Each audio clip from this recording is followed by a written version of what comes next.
நாம் ஜெபிக்கலாம். அன்புள்ள நல்ல பிதாவே, அருமையான இந்த நல்ல வேலைக்காய் ஸ்தோத்திரம் அப்பா.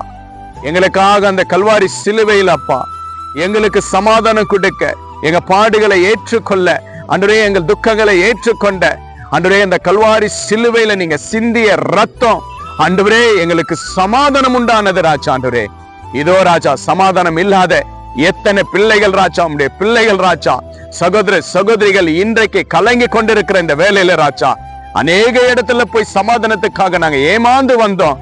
ஆனா இன்று ரட்சகர் எனக்காக சிலுவையில சிந்தப்பட்ட அந்த ரத்தத்தினால எனக்கு சமாதானம் உண்டு.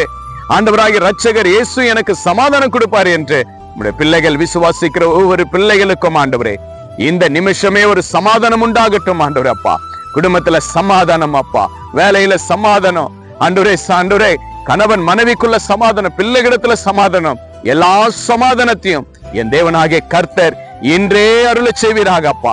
அந்த கல்வாரி சிலுவை, அந்த சிலுவையில நீங்க சிந்தின ரத்தம் உங்களுடைய பிள்ளைகளுக்கு சமாதானத்தை கொடுத்ததற்காக ஸ்தோத்திரம் ஆண்டவரே. அப்பா சமாதானம் இல்லாத பிள்ளைகள் ஆண்டவரே இன்று விசுவாசிக்கிற இதை பார்த்து கேட்ட ஒவ்வொரு பிள்ளைகளுக்கும் சமாதானம் உண்டாகட்டும். சமாதானத்தை இந்த நாள் நீங்கள் ஆசீர்வாதமாய் கொடுத்ததற்காக நன்றி செலுத்துகிறோம். எங்களுக்காக சிலுவையில சிந்தின இயேசு கிறிஸ்துவின் நாமத்தினால கேட்கிறோம்ப்பா.